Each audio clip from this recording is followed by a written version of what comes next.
Hello दोस्तों, नमस्कार। मैं रमा सर एक बार पुनः आप सभी का आरजी लाइफलाइन क्लासेस के इस यूट्यूब प्लेटफॉर्म पर हार्दिक वंदन, अभिनंदन एवं स्वागत करता हूं। आशा करता हूं कि आप सभी अच्छे होंगे, मस्त होंगे, मन लगा के पढ़ रहे होंगे। उम्मीद है कि नोट्स भी बना रहे होंगे और आपको कंटेंट समझ में आ रहा है। अगर कंटेंट समझ में आ रहा है तो कमेंट करके ज़रूर बता दिया करिए।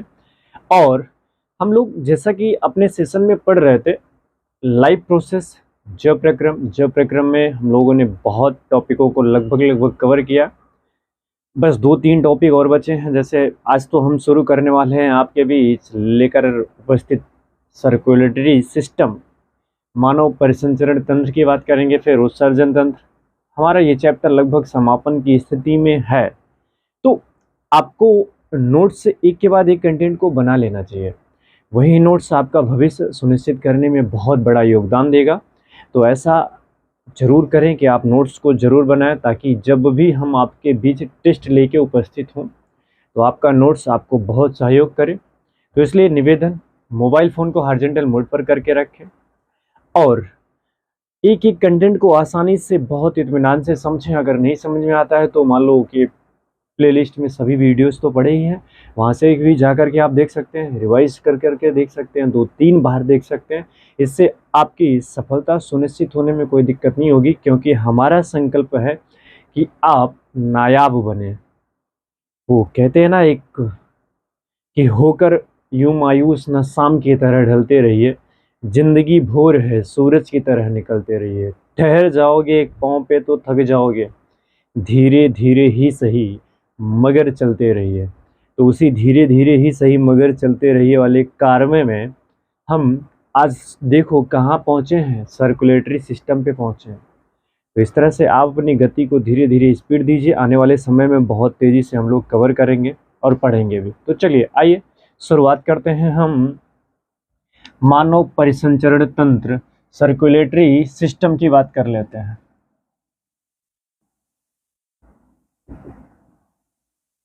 सर्कुलेटरी सिस्टम की बात कर लेते हैं।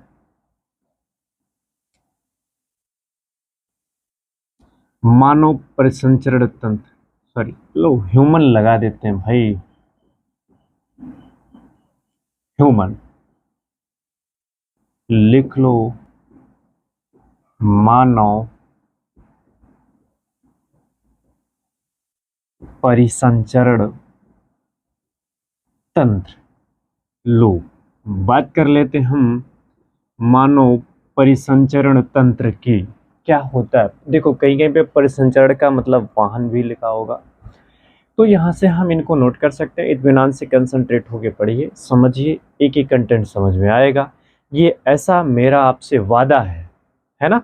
तो चलिए बात करें ये मानव परिसंचरण तंत्र।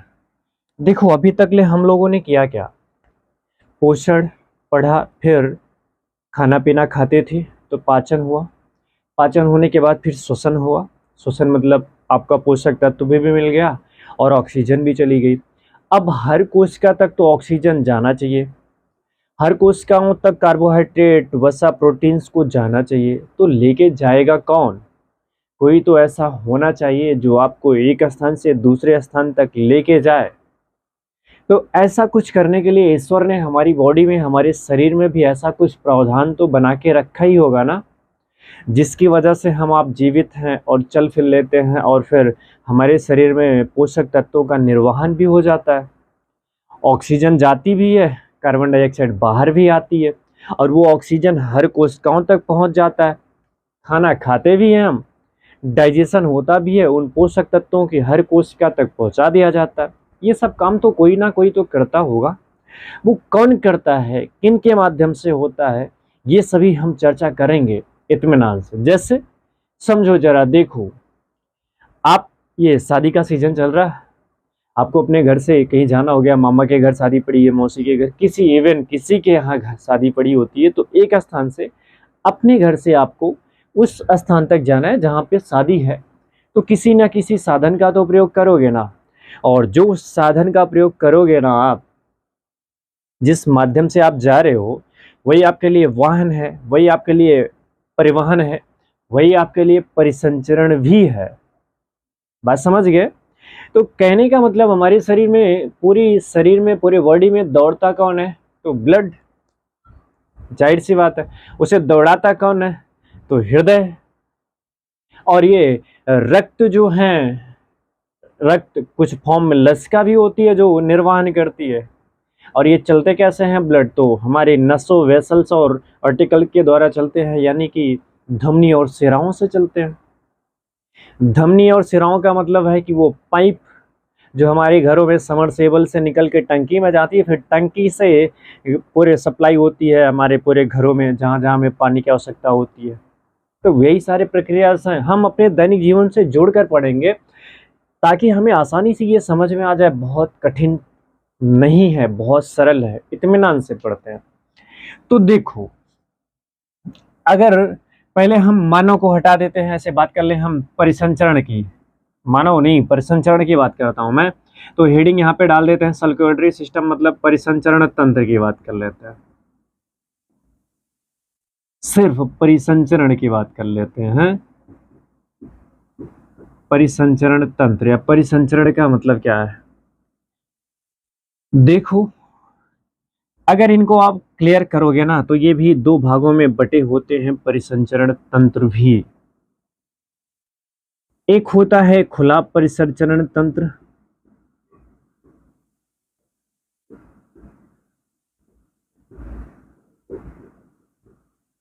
परिसंचरण तंत्र, और एक होता है बंद परिसंचरण तंत्र।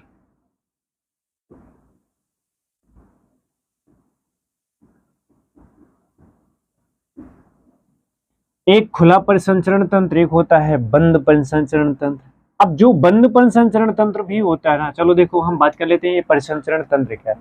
तो हमने बताया ना आपको कि हम जो खाना पीना खाते हैं, जो हमारे शरीर में ऑक्सीजन जाता है, उनको एक स्थान से दूसरे स्थान तक ले जाने की क्रिया को हम परिसंचरण कहते हैं, और इनमें प्रयुक्त अंग तंत्रों को परिसंचरण तंत्र कहते हैं। तो लिख लें इनकी परिभाषा। तो देखो, बड़ा सिंपल सी परिभाषा हम लिखते हैं यहाँ पे।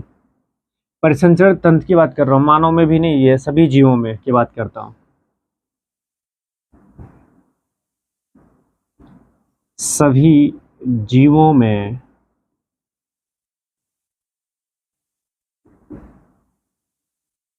पोषक पदार्थों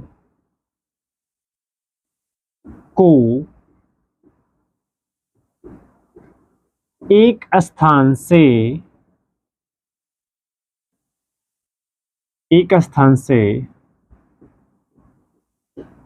दूसरे स्थान तक ले जाना, या ले जाने की प्रक्रिया जो भी हो, ले जाने की प्रक्रिया लिख लो, ले जाने की प्रक्रिया वाहन या परिसंचरण कहलाती है। परिसंचरण क्या है? लाती है। नोट कर लो। अब कहोगे सर आप तो ये परिसंचरण की परिभाषा लिख दिया, हमें तो चाहिए परिसंचरण तंत्र की परिभाषा। तो कुछ करना नहीं है, इत्मीनान से जरा मेरा मूवमेंट देखो और आसानी से समझ लोगे, है ना। सभी जीवों में पोषक पदार्थों का एक स्थान से दूसरे स्थान तक ले जाने में की हटा दीजिएगा। सुन लो जरा, लिखो आराम से। लिखोगे कैसे? देखो, पहले परिसंचरण तंत्र की बात कर ले। सभी जीवों में पोषक पदार्थों को एक स्थान से दूसरे स्थान तक ले जाने की प्रक्रिया वाहन या फिर क्या, परिसंचरण कहलाती है। अब कहोगे सर तंत्र फिर लिखा परिसंचरण तंत्र क्या है?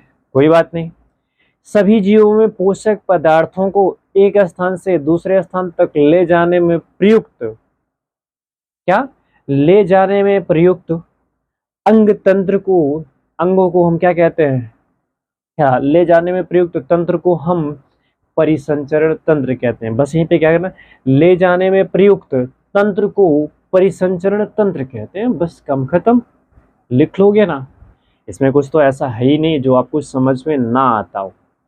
आगे बात करें, अब बात आती है कि ये परिसंचरण तंत्र जो होते हैं कितने प्रकार के होते हैं, तो 2 प्रकार के। हालांकि ऐसे परिसंचरण तंत्र 3 प्रकार के होते हैं, मिश्रित परिसंचरण तंत्र भी होता है, लेकिन मोटी मोटा बात कर ले हम अपने लिए, जो हमें पढ़ना है लमसम के बाद, एक खुला परिसंचरण तंत्र, एक बंद परिसंचरण तंत्र, 3 प्रकार के होते हैं। मिश्रित परिसंचरण तंत्र भी होता है जिनमें कुछ नसें पाई जाती हैं, कुछ नहीं पाई जाती। तो अगर हम बात करें खुला परिसंचरण तंत्र, तो वैसे ही समझ में आ रहा होगा, जिनका परिसंचरण तंत्र मतलब जिनको ले आने ले जाने के लिए कोई बाउंडेशन कुछ ही नहीं है, वो बिल्कुल खुले खुले होते हैं, खुला परिसंचरण तंत्र। और जो बंद बंद होता है उन्हें बंद परिसंचरण तंत्र कहते हैं ना। तो देखो, खुला परिसंचरण तंत्र का मतलब क्या है, इनकी अगर हमें परिभाषा देनी हुई तो लिख लो भाई, ऐसे जीव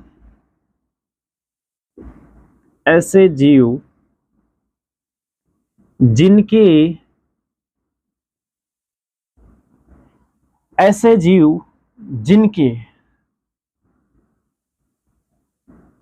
हृदय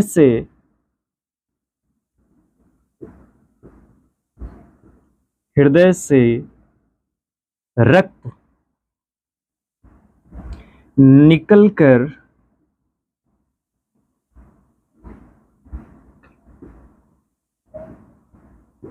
सीधे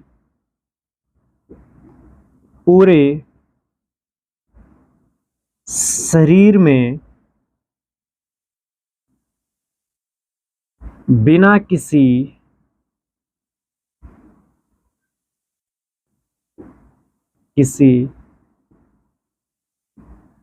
माध्यम के फैल जाता है, उसे खुला परिसंचरण तंत्र कहते हैं। ये मैंने इनकी डेफिनेशन लिख दी, खुला परिसंचरण तंत्र की लिख दिया क्या भैया, डेफिनेशन। अब जैसे एग्जाम्पल में मैं बता देता हूं आपको, काकरोच, एग्जाम्पल भी लिख लो आप, काकरोच। देखो, खुला परिसंचरण तंत्र मैंने क्या स्टेटमेंट लिखा है, इसको आप देख ही सकते हो। लिखा मैंने ऐसे जीव जिनके हृदय से, यानी कि जो हमारा हार्ट है, उस हृदय से निकलकर सीधे शरीर में बिना किसी माध्यम का ब्लड फैल जाता है, या फिर हार्ट से ही नहीं, ऐसे ही उनके शरीर में बिना किसी माध्यम का, मतलब उसमें ना तो वेसल्स हो, यानी कि ना तो नसें हैं, ना तो आर्टरीज है, ना तो धमनियां वगैरह कुछ नहीं होती, हृदय से ब्लड निकलता है, सीधे पूरे शरीर में फैल जाता है, फैला फैला हुआ दिखाई देता है, उससे हम खुला परिसंचरण तंत्र कहते हैं। जैसे समझो, मान लो आपने अगर देखोगे ना तो चिलजट्टा देखे हो, जिसे काकरोच कहते हो, उसे पलट के देखना तो उसके शरीर में पूरा आपको ऐसे रक्त फैला हुआ पूरा लाल लाल दिखाई देता है। या फिर कभी किसी कीड़े मकोड़े को देखो, आप क्या करते हो, पुश कर देते हो, दबा देते हो, तो उसमें से लुद्दी जैसे वाइट वाइट कलर का कुछ निकल जाता है, तो वो उन सभी का बंद परिसंचरण तंत्र नहीं होता है, खुला परिसंचरण तंत्र होता है। तो खुला परिसंचरण तंत्र होने, जैसे अगर मान लो हमारा भी खुला परिसंचरण तंत्र होता, तो फिर ये हमारे पास ना तो नसें होती, ना तो धमनियां, ऐसे पूरा का पूरा ब्लड हृदय से निकलता, ऐसे फैला हुआ पूरे शरीर में होता, जहां से त्वचा हल्की सी करती तो तुरंत ब्लड बाहर आ जाता, और पूरा ब्लड बाहर ऐसे आता ही रहता। फिर जब तक त्वचा से बंद नहीं होता, तब तक ब्लड हमारा बंद ही नहीं होता। आज समझ रहे हो? तो ऐसा हमारा परिसंचरण तंत्र तो है नहीं, हम बंद परिसंचरण तंत्र वाले इंसान हैं। तो इसमें क्या है कि ऐसे जीव जिनमें खुला परिसंचरण तंत्र होता है, मतलब हृदय से ब्लड बाहर निकलता है, तो उसके लिए कोई रोक टोक नहीं है, वो सीधे ऐसे फ्लो कर सकता है, जहां तक जाना चाहे जा सकता है। बस यही कि वो अंडर कवर पूरी सब बॉडी के त्वचाओं से जो घिरा होता है कवर, उसी तक में सीमित होता है। तो उम्मीद है यहाँ तक आपको ये समझ में आया होगा। आगे बात कर लें हम बंद परिसंचरण तंत्र की बात कर लें। देखो, बंद परिसंचरण तंत्र की बात क्या है, बस लिखने की थोड़ी सी देखो, अब कला सीखो जरा मेरे साथ ही। ऐसे आप हेडिंग क्या डालोगे, जब भी पूछेगा आपसे सर्कुलेटरी सिस्टम तो पूछेगा नहीं, पूछेगा बस यही कि मानव हृदय का सचित्र वर्णन कीजिए, तो अभी वहाँ पे आने। अगर मान लो आपसे पूछ लिया कि परिसंचरण तंत्र किसे कहते हैं, तो ये परिभाषा लिख लो। बाकी पूछ ले खुला परिसंचरण क्या है, तो ये परिभाषा मैंने लिख दिया आपके लिए। अब बंद परिसंचरण तंत्र, इसी को थोड़ा सा मॉडिफाई करो, आसानी से बंद परिसंचरण तंत्र की परिभाषा बन जाएगी। कंसंट्रेट होके देखो, कह रहा है कि बिल्कुल कंसंट्रेट होके देखो, मॉडिफाई करो ना इसका, आसानी से इसका क्या बन जाएगी, परिभाषा बन जाएगी। ऐसे जीव जिनके हृदय से रक्त निकलकर सीधे पूरे शरीर में फैलता है, बिना किसी माध्यम का फैल जाता है, उसे हम खुला परिसंचरण तंत्र कहते हैं। तो इनमें बस क्या होगा, ऐसे जीव जिनके हृदय से रक्त निकलकर सीधे पूरे शरीर में नहीं फैलता है, किसी माध्यम से होकर, यानी कि नसों एवं धमनियों के माध्यम से पूरे शरीर में फैलता है, उसे हम बंद परिसंचरण तंत्र कहते हैं। तो लिख लो इनकी परिभाषा। चलो देखो, यहां से इनको हम ऐसे कवर करते हैं, ये थोड़ा सा ध्यान दीजिएगा। यहाँ पे मैं लिखने की पूरी कोशिश इनकी परिभाषा को कर रहा हूँ। तो यहाँ से ये देखो लिख रहा हूँ इनकी परिभाषा, या इनकी परिभाषा ही लिख रहा हूँ। एरो देख लो आप, इनकी ही परिभाषा लिखने की कोशिश कर रहा हूँ। एरो दिख रहा होगा आप, तो क्या लिखेंगे, ऐसे जीव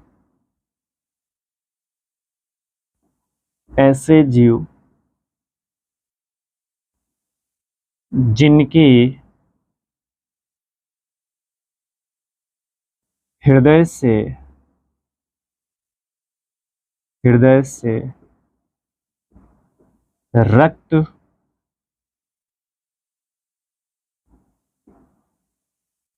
धमनी और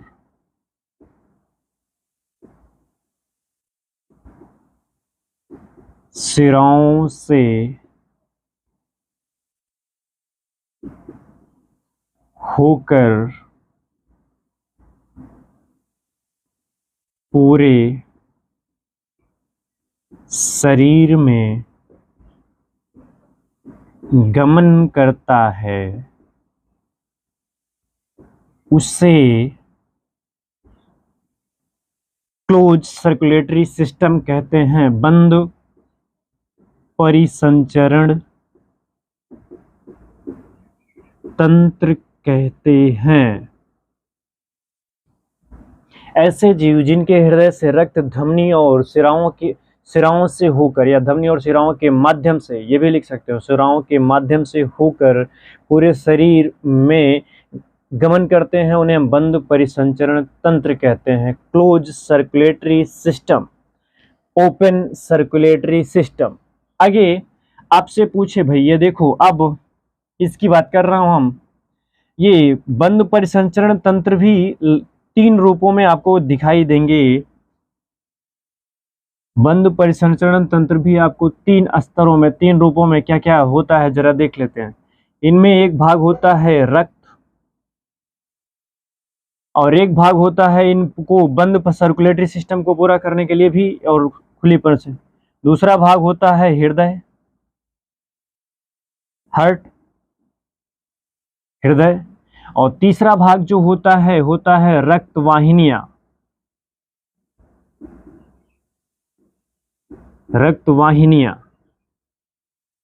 अब ये रक्त वाहिनियां भी जो होती हैं ना, ये 2 प्रकार की होती हैं, इनको भी नोट कर लो आप। ये 2 प्रकार की, एक होती है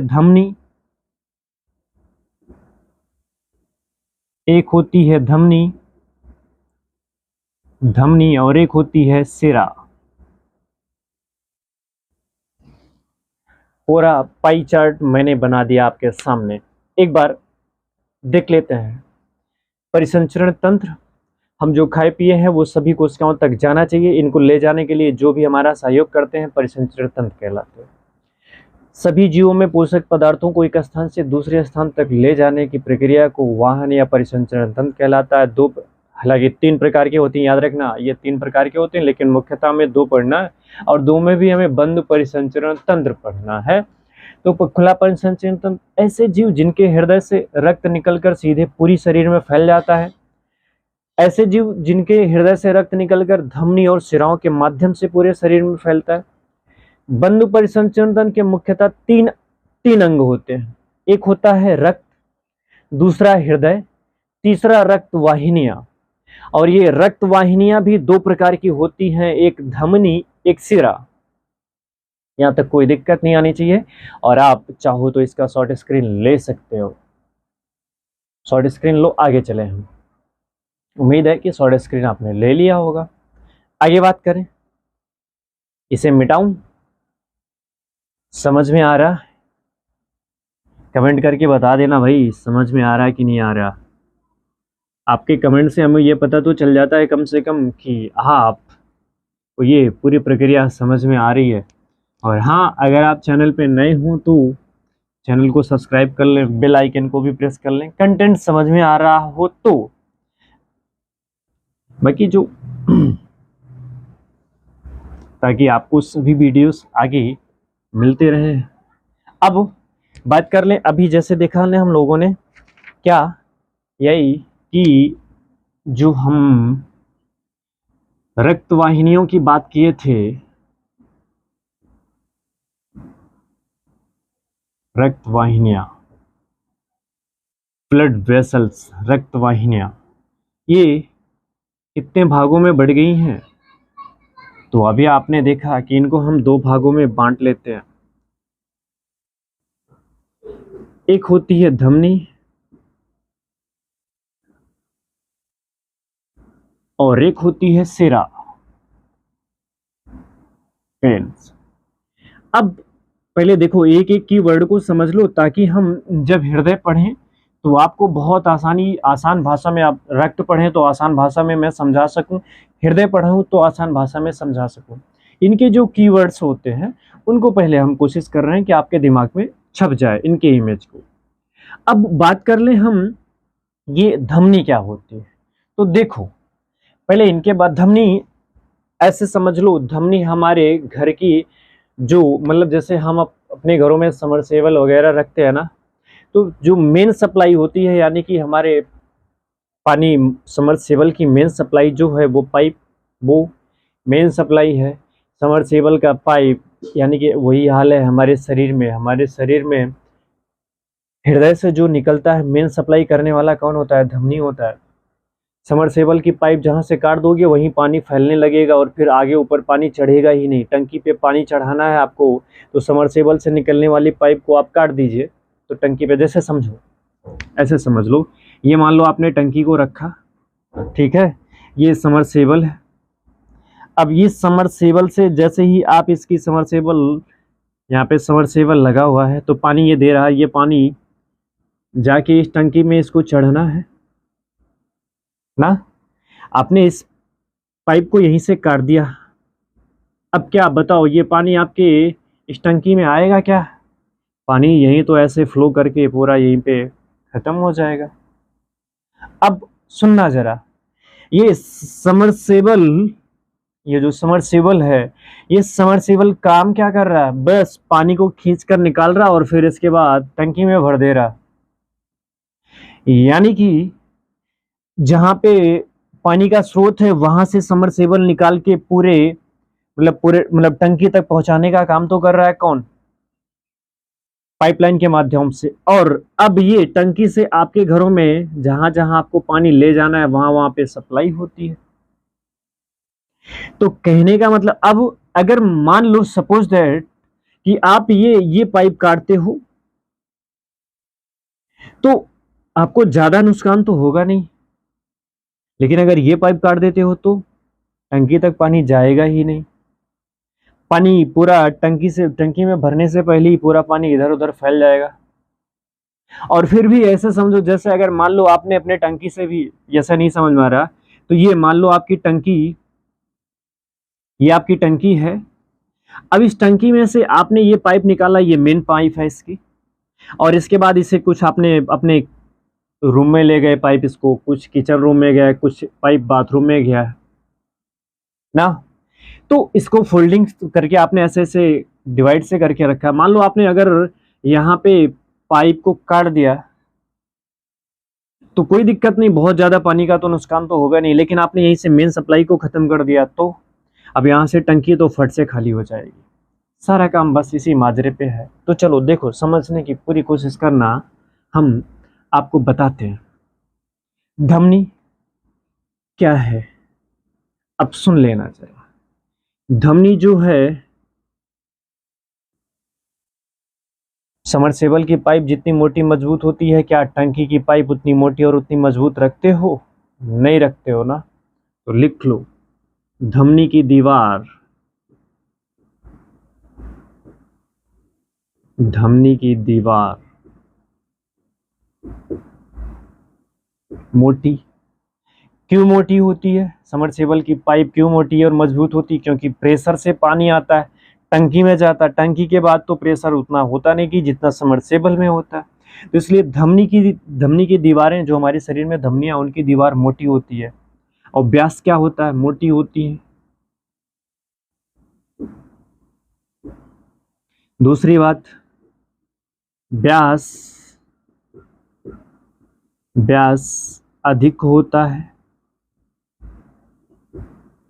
व्यास अधिक होता है। अगर व्यास अधिक है और दीवार मोटी है, व्यास अधिक दीवार मोटी, तो और क्या हो सकता है? अब देखो, हृदय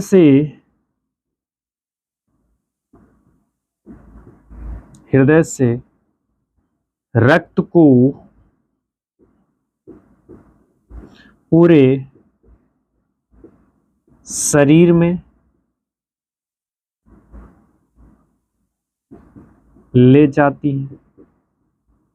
धमनी का कार्य भी मैंने बता दिया। मतलब हृदय से जब ब्लड निकलेगा ना, वो ब्लड पूरे शरीर के, यानी कि हमारे सर के अंतिम कोशिका तक और पांव के अंतिम कोशिकाओं तक का जो रास्ता बना होगा, ब्लड जो जाता है वो धमनी में ही जाता है। और जब वो वापस आएगा तो सिरा में, लेकिन ब्लड जब हृदय से बाहर निकलेगा, हमारे हार्ट से बाहर निकलेगा, वो धमनी के माध्यम से ही निकलेगा। तो हृदय से रक्त को पूरे शरीर में ले जाने का काम कौन करता है? ले जाती है धमनी।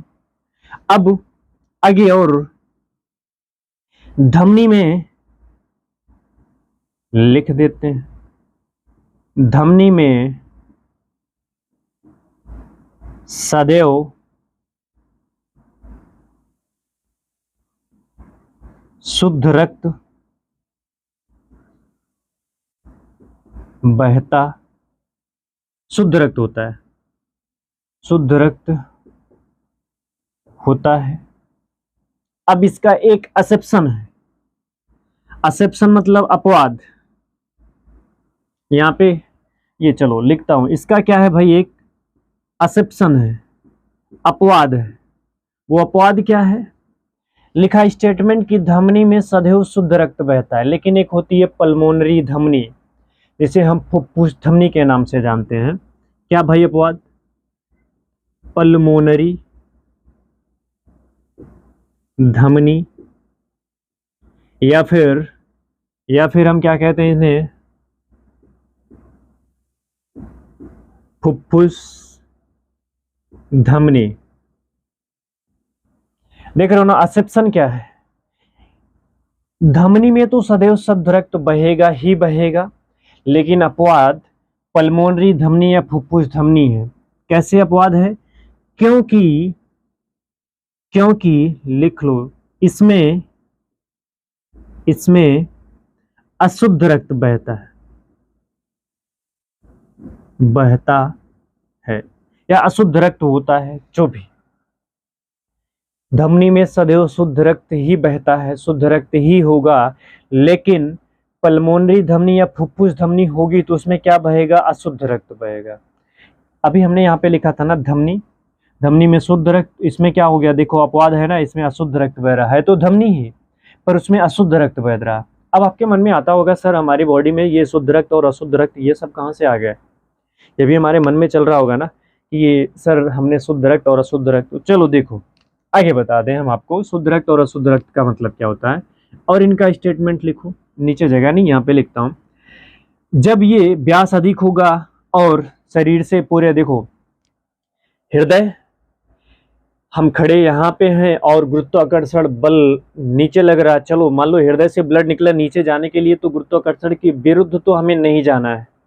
लेकिन अब जरा सोचो कि ब्लड यहाँ से निकला और सर तक जाना है ब्लड को, तो गुरुत्वाकर्षण के विरुद्ध तो जाएंगे ही हम ना। तो आप ऐसे सोचो जरा, आपको अगर मारकर ये नीचे गिराना है तो छोड़ दिया, आसानी से नीचे गिर गया। लेकिन अगर इसी मार्कर को आपको ऊपर फेंकना होता है तो ताकत लगानी पड़ेगी, तभी तो ऊपर जाएगा ना। तो जब ज्यादा ताकत लगा, मतलब ऊपर फेंकने के लिए ताकत आपको लगानी है, तो प्रेशर देना है, इस पे दाब ज्यादा पड़ेगा।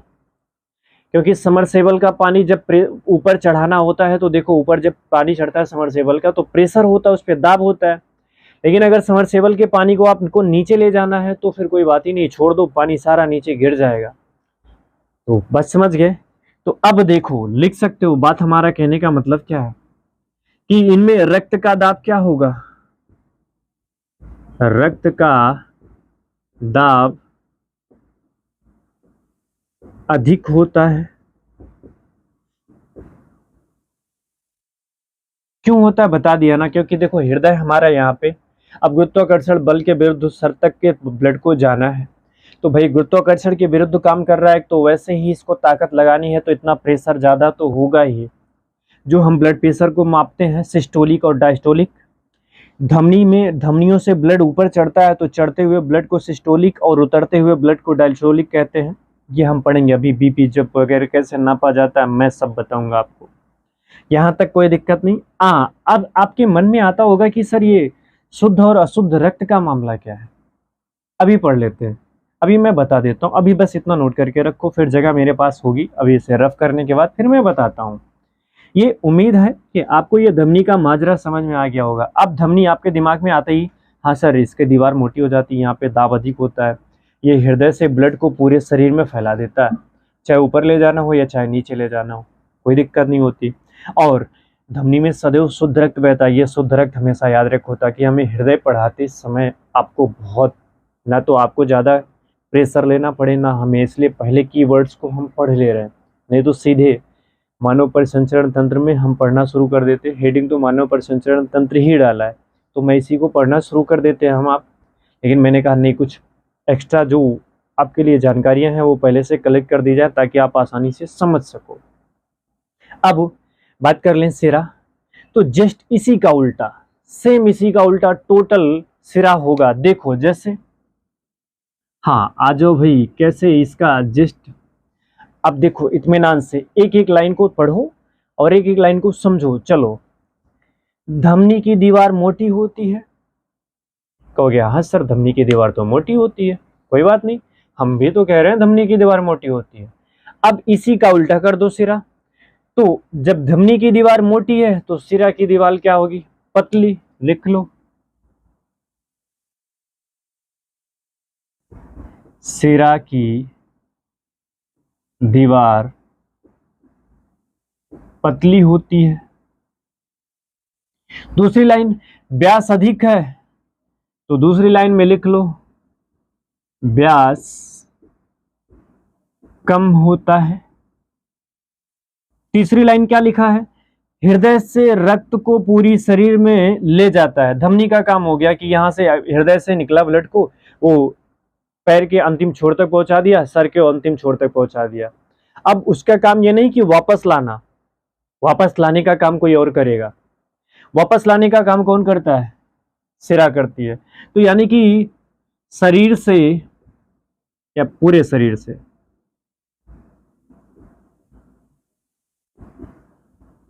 पूरे शरीर से रक्त को हृदय तक ले आना किसका काम है भाई, पूरे शरीर से रक्त को बटोर कर, यानी कि इकट्ठा करके लाने का काम कौन करता है, सिरा करती है। चौथा स्टेटमेंट, धमनी में सदैव शुद्ध रक्त बहता है, तो लिख लो सिराओं में सदैव अशुद्ध रक्त होता है या बहता है। अब इनके लिए एक्सेप्शन भी है, तो इनके लिए भी एक्सेप्शन होगा, इनके लिए भी एक्सेप्शन होगा। चलो अपवाद की बात कर लेते हैं। इनका भी अपवाद क्या है? तो इनमें पल्मोनरी धमनी फुफ्फुस सिरा, सॉरी पल्मोनरी धमनी फुफ्फुस धमनी है, तो इनमें भी वही नाम पल्मोनरी, बस धमनी के स्थान पे सिरा, पल्मोनरी सिरा या फिर फुफ्फुस सिरा। काम क्या है?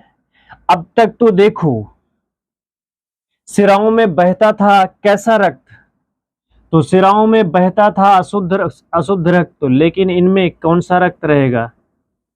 तो शुद्ध रक्त। देखो ना, यहाँ पल्मोनरी धमनी में अशुद्ध रक्त है, पल्मोनरी सिरा में कौन सा रक्त होगा? शुद्ध रक्त होगा। बात समझ गए? अब एक स्टेटमेंट हो रहा है, रक्त का दाब इनमें अधिक है, तो इनमें, चलो यहां पे लिख देता हूं, रक्त का दाब कम होता है। अरे भाई और अब कहोगे सर जो पैर के पास ब्लड तो पहुंच गया है ना, पैर तक तो ब्लड पहुंच गया, अब लेकिन पैर से उससे ऊपर आना है, तो ऊपर आने के लिए वो गुरुत्वाकर्षण बल के विरुद्ध तो चल रहा है, तो फिर कैसे इसमें प्रेशर कम होगा? भाई पैर से, यहां से हृदय से निकलना यहां तक ले जाना दूरी तो कम है, इतना ज्यादा प्रेशर क्रिएट कर रहा है, तो पैर से यहां तक आने में तो दूरी ज्यादा है, तब तो बहुत ज्यादा प्रेशर होना चाहिए, ये तो बात है ना। पर ऐसा नहीं हो रहा है, क्यों? दिमाग में तो प्रश्न तो गूंजा प्रश्न दिमाग में। अभी आप यही कह रहे हो ना कि सर आपने तो बताया कि हृदय से ब्लड निकल रहा और सर तक जाना है, तो यहां से यहां तक की दूरी महज कुछ ही है, इतना प्रेशर ले रहा है, तो पैर से जब ब्लड को वापस आना है हृदय तक तो दूरी तो ज्यादा हो गई, तो आप लिखे हो कि रक्त का दाब, सॉरी हाँ, रक्त का दाब कम होता है, आपने लिखा रक्त का दाब क्या कम होता है, तो फिर कैसे? इतना लिख लिया, अगर लिख लिया तो नहीं लिखा तो लिख लो या फिर शॉर्ट स्क्रीन लेके रख लो। आप आगे कंटिन्यू करते हैं, मैं फिर बताता हूं कि ये कारण शुद्ध रक्त अशुद्ध रक्त और ये क्यों ऊपर से नीचे कैसे आते हैं, इनका भी मैं उत्तर देता हूं। हो गया, शॉर्ट स्क्रीन ले लिया, चलो आगे बात करूं, चलिए देखिएगा।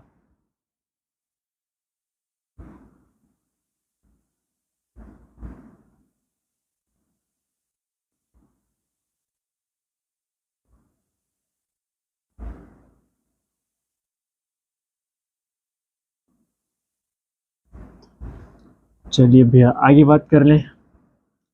2-3 प्रश्न आपके सामने मैंने रखा था, एक एक प्रश्नों का उत्तर देने शुरू करते हैं हम। एक लिखा था शुद्ध रक्त, प्योर ब्लड, एक आता है अशुद्ध रक्त, अनप्योर ब्लड, और एक रक्त का दाब। अच्छा पहले इन दोनों को बात कर लेते हैं। तो देखो कुछ है नहीं, शुद्ध रक्त का मतलब ऐसा नहीं कि हमारा रक्त जब लाल होगा तभी शुद्ध होगा और काला पीला हो जाए तो फिर अशुद्ध हो जाए, नहीं ऐसा कुछ नहीं है यहाँ पे। शुद्ध रक्त का मतलब ये होता है कि हमारा जो ब्लड है, रक्त में ऑक्सीजन को मिला दो आप, रक्त प्लस ऑक्सीजन, ये शुद्ध रक्त हो जाएगा। या फिर हीमोग्लोबिन में ऑक्सीजन को घोल दो, ऑक्सी हीमोग्लोबिन बन जाता है, इसका नाम और क्या होता है? तो ऑक्सी जनित रक्त, ये शुद्ध रक्त की पहचान हो गई। जब हमारे ब्लड में ऑक्सीजन मिल जाता है तो शुद्ध रक्त कहलाएगा। जब हमारे ब्लड में, यानी कि हमारे ब्लड के आरबीसी में, मतलब हमारे ब्लड के आरबीसी में, मतलब हीमोग्लोबिन जो हमारे रक्त में पाए जाते हैं उनमें आपने ऑक्सीजन को घोल दिया तो भी क्या हो जाएगा? शुद्ध रक्त हो जाएगा, जिसे हम क्या कहते हैं? ऑक्सीजनित रक्त कहते हैं। अब बस इसमें क्या है कि रक्त जो होता है उस रक्त में आप क्या करो, ऑक्सीजन के स्थान पे क्या घुल जाता है, कार्बन डाई ऑक्साइड। उस रक्त के स्थान पे क्या घुल जाता है, कार्बन डाइऑक्साइड। मतलब जो हीमोग्लोबिन है उनमें आप CO2 जोड़ दीजिए तो क्या हो जाएगा, HbCO2। या फिर अब इनको मतलब क्या हो गया, तो लिख लो भैया, ये ऑक्सीजनित था, यहाँ पे बी ऑक्सीजनित हो जाएगा, बी ऑक्सीजनित रक्त। अब समझ में आ गया। और ये कार्बोनेट का निर्माण करते हैं,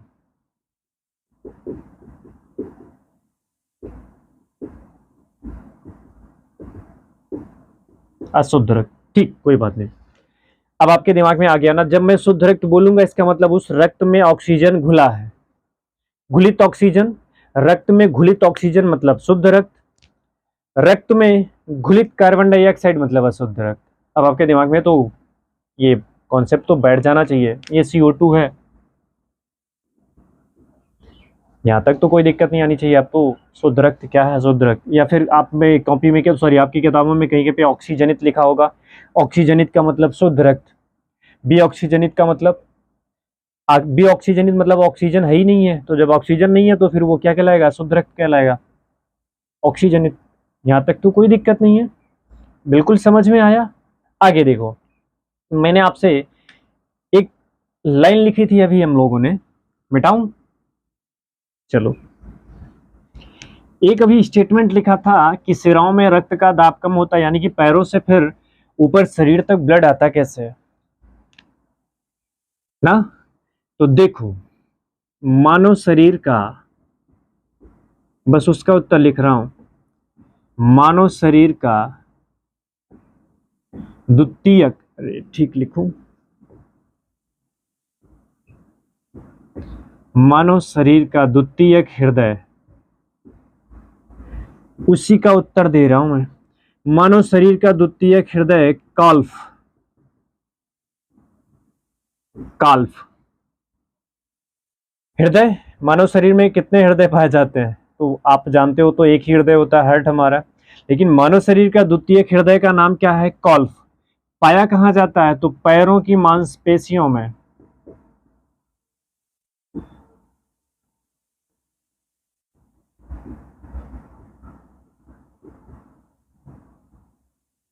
कहां पाया जाता है, पैरों की मांसपेशियों में, द्वितीयक हृदय काल्फ।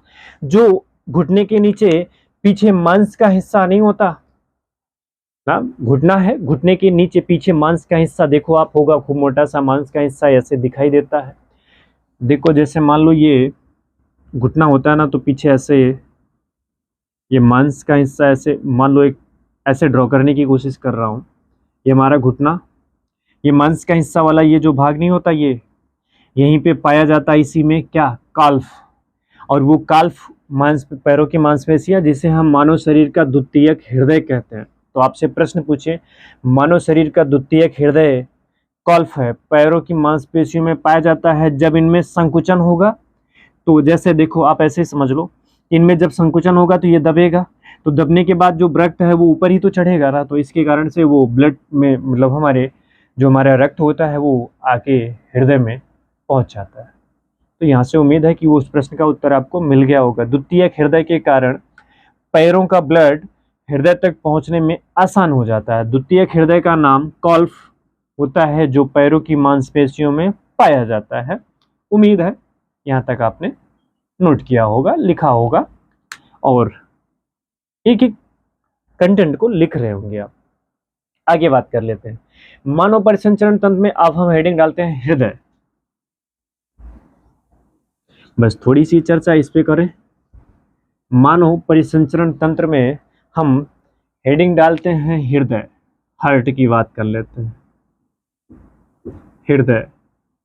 तो देखो, हृदय पढ़ने से पहले, मानव हृदय पढ़ने से पहले हम कुछ जानकारियां ले लेते हैं कि जो हृदय होता है, हृदय में 4 प्रकोष्ठ है। कुछ जीव ऐसे होते हैं जिनमें हृदय में 4 प्रकोष्ठ होते हैं, कुछ जीव ऐसे होते हैं जिनमें 2 प्रकोष्ठ होते हैं, कुछ ऐसे होते हैं जिनमें 3 प्रकोष्ठ होते हैं। तो इन सब के बारे में भी हम पहले जान लेते हैं। तो देखो सपोज दैट मानो कि ये एक हृदय है, सपोज दैट की बात कर रहा हूं मैं, मानो कि क्या है भैया, एक हृदय है।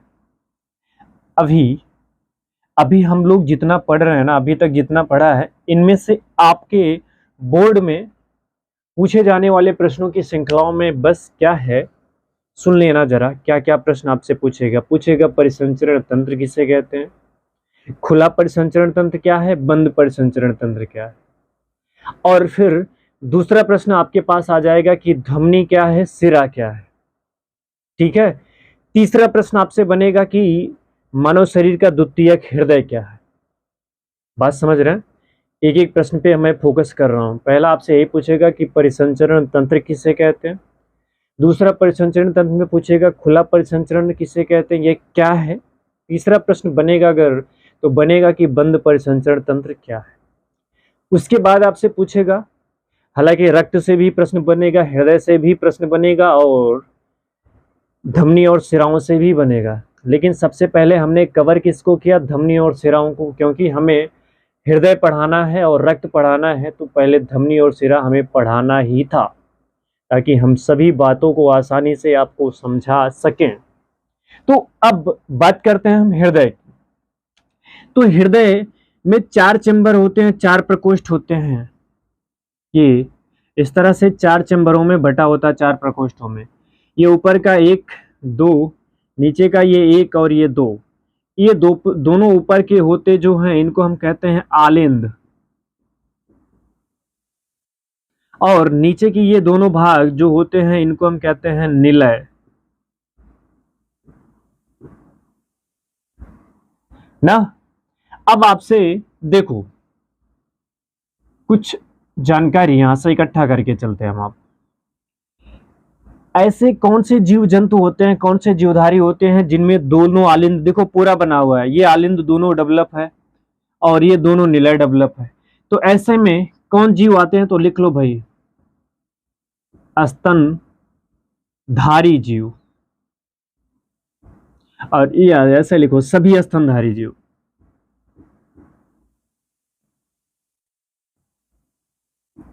सभी स्तनधारी जीव,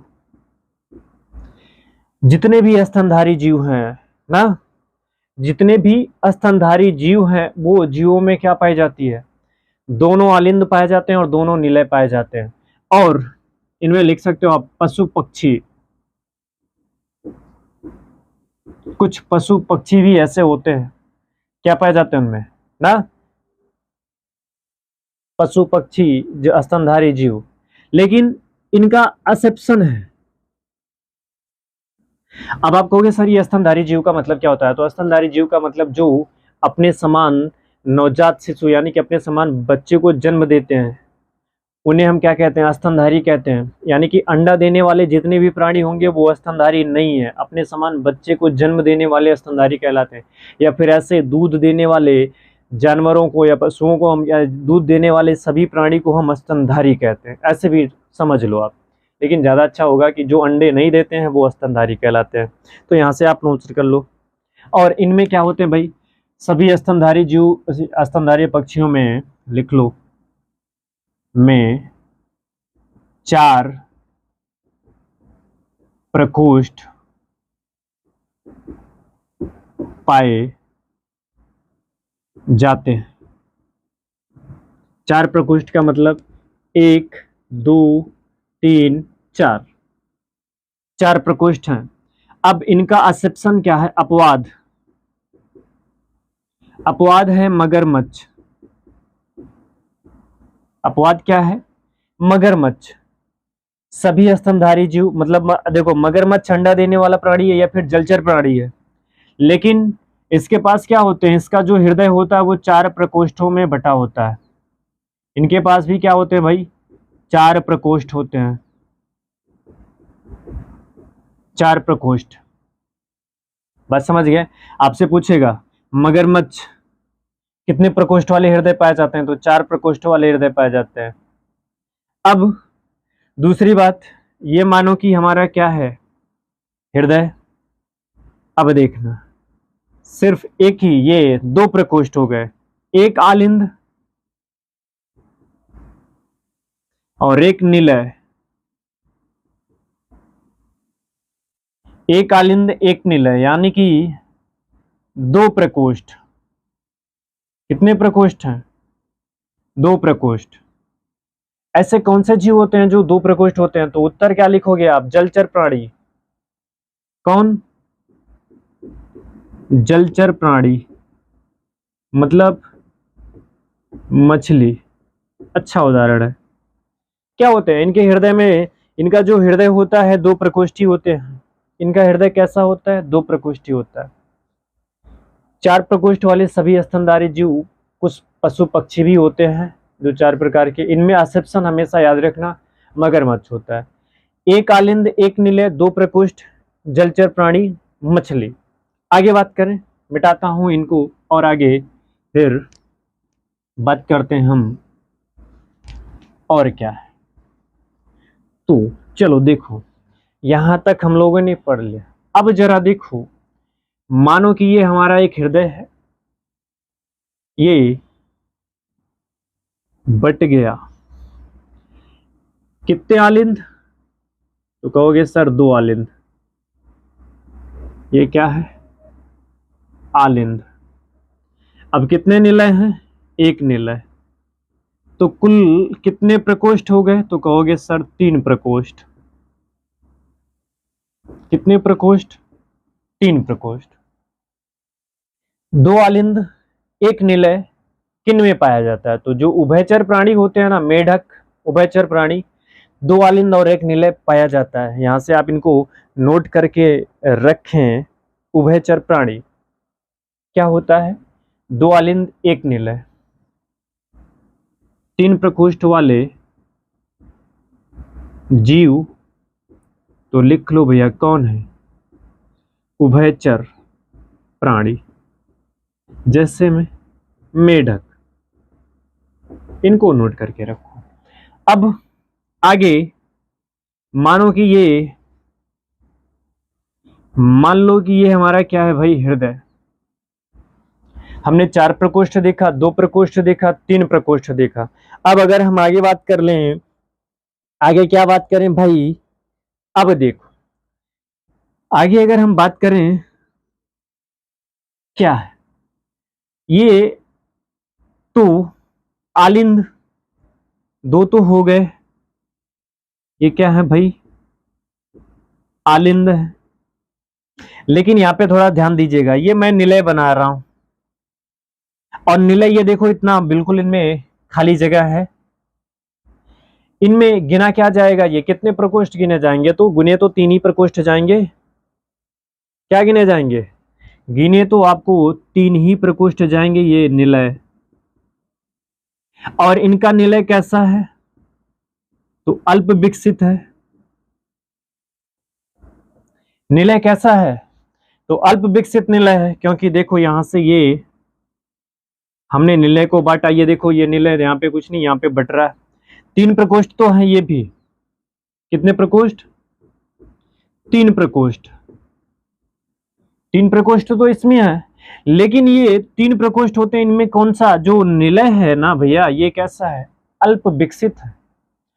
अल्प विकसित निलय होने के कारण ये ऐसा हृदय किन में पाया जाता है? तो लिख लो सरीसृप, रेप्टाइल, यानी कि सरीसृप का मतलब रेंगने वाले जीव। जैसे हो गया सांप, बिच्छू, कीड़ा वगैरह, कीड़ा कह रहे हैं हम, सर्प और बिच्छू हो गया। मतलब जितने रेंग कर चलने वाले जीव होते हैं सब में आलिंद तो डेवलप मिलेगा, लेकिन निलय अनडेवलप होगा। जो उभयचर प्राणी होते हैं इनमें आलिंद तो, दोनों आलिंद डेवलप होगा, लेकिन निलय एक ही होगा। बाकी जो हम लोगों ने अभी पढ़ा कि जलचर में क्या होता है, एक आलिंद एक निलय होता है, दो ही प्रकोष्ठ होते हैं। हम जैसे हम इंसान हैं, हम में चार प्रकोष्ठ पाया जाता है। क्यों? क्योंकि हम स्तनधारी जीव हैं। तो यहां तक तो उम्मीद है कि आपको समझ में है। उसका एक्सेप्शन मगरमच्छ, बाकी किसी का एक्सेप्शन आपको। हाँ, एक और बात समझ लेना, यहीं से हम आप देखो, यहीं पे समझ लेते हैं हम आप इनके बारे में भी, ताकि आगे नहीं बताना पड़े। कभी कभी आपने सुना होगा खूब कि ये मान लो कि हमारा क्या है भाई, हृदय। हम इन्हें दो भागों में बांट दिए। ऊपर वाले भाग को क्या कहते हो आप? आलिंद। और नीचे वाले भाग को क्या कहते हैं? निलय। और इंसान, हम तो हैं क्या भाई, स्तनधारी जीव। तो दो निलय भी होगा और दो आलिंद भी होगा। अब लेकिन आपने कभी कभी सुना होगा ना, क्या सुना होगा कि कहते हैं कि वो जो बच्चा पैदा हुआ या फिर ये इस इंसान के दिल में छेद है, या फिर बच्चा पैदा हुआ था तो उसके दिल में छेद था। दिल में छेद होने का मतलब क्या है? दिल में छेद होने का मतलब यही है, देखो, दिल में छेद होने का मतलब है कि जो आलिंद है, आलिंद जो है भैया वो डेवलप नहीं हुआ है। आलिंद जो है वो क्या हुआ है? डेवलप नहीं हुआ है। देखो, ये रास्ता बीच में खुला हुआ है ना, थोड़ा सा हाई क्वालिटी पे कर लो, आसान से दिख जाएगा। ये बीच में रास्ता खुला है। वैसे तो हम जो स्तनधारी जीव होते हैं इनमें ये इस तरह से पूरा डेवलप होता है। दोनों आलिंद भी अच्छे कंप्लीट होते हैं और दोनों निलय भी अच्छे रूप से कंप्लीट होते हैं। लेकिन हमने कभी कभी खूब सुना है कि कहते हैं कि उनके दिल में छेद है। वो मूवी वूवी की बात नहीं कर रहा हूँ कि जो आपने ऐसा चित्र बनाया होगा, हालांकि दिल का आकार वैसे होता ही नहीं, दिल बंद मुट्ठी के आकार का होता है। फिर तीर वगैरह मार दो, उनमें से ऐसा कुछ होता ही नहीं है। तो फिर है क्या ये मामला? तो दिल में छेद है, इसे हम क्या कहते हैं? जब आलिंद में छेद होता है तो इसको हम नाम देते हैं दिल में छेद होता है, छेद है। ये एक प्रकार की बीमारी है, आलिंद डेवलप नहीं हो पाता और इस बीमारी का नाम होता है blue baby syndrome.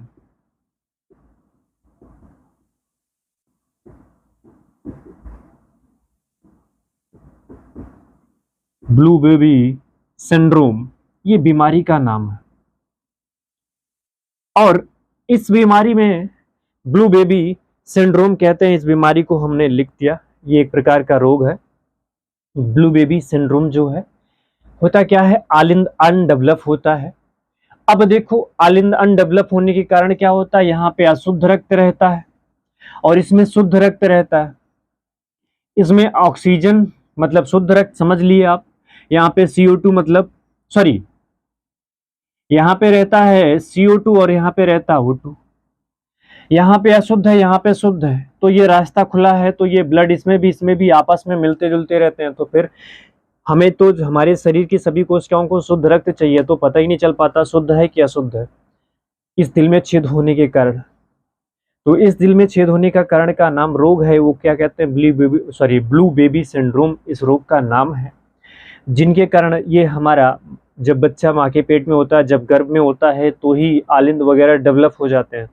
By the way, किसी भी कारण से वो डेवलप नहीं हो पाता। तो किस कारण से नहीं डेवलप हो पाता? ब्लू बेबी सिंड्रोम के कारण ये हमारा आलिंद जो है डेवलप नहीं हो पाता, इसलिए दिल में छेद रह जाता है। तो जब दिल में छेद है तो इसका मतलब वो ब्लू बेबी सिंड्रोम है, ना कि किसी ने तीर मार दिया हो। हालांकि उतना छोटा बच्चा, उसे कौन सी बेवफाई या फिर उसे उसे किसकी ज़रूरत है? कोई जानकारी ही नहीं है उसको। तो कोई चाहे उसका दिल जोड़े या तोड़े, कोई मतलब ही नहीं है। फर्क तो हम जनरेशन को है ना, कि कोई हमें छोड़ के जाता है तो बड़े भावुक हो जाते हैं, तो फिर जब छोड़ के जाता है तो ब्लू बेबी सिंड्रोम ना बनाए अपने हृदय को, ऐसा कुछ नहीं है। वो एक तो कहावत है ना, मैंने बार बार कहता हूँ कि तू हंस तू मुस्कुरा तू रोना छोड़ दे, तू हंस तू मुस्कुरा तू रोना छोड़ दे, तू जिंदा है जिंदगी के नाक में दम कर दे। तो नाक में दम करना है, रोना होना नहीं है। कोई आए कोई जाए कोई फर्क नहीं है। तो उम्मीद है कि आपको यहाँ तक के सभी कंटेंट समझ में आए होंगे। चैनल पे नए हो तो चैनल को अब तो जाते जाते सब्सक्राइब करके जाओ, बेल आइकन को प्रेस कर लो। प्लेलिस्ट में सभी वीडियोस हैं, वहाँ से आप अपनी सफलता को सुनिश्चित करें। आज के लिए बस इतना ही। बाकी नेक्स्ट क्लास में हम मानव हृदय के सचित्र वर्णन के साथ आपके बीच में उपस्थित होंगे, लेकिन शुद्ध रक्त, अशुद्ध रक्त, धमनी, सिरा वगैरह वगैरह का एक बार फास्ट ट्रैक रिवीजन आप जरूर करें। Thank you very much. Best of luck.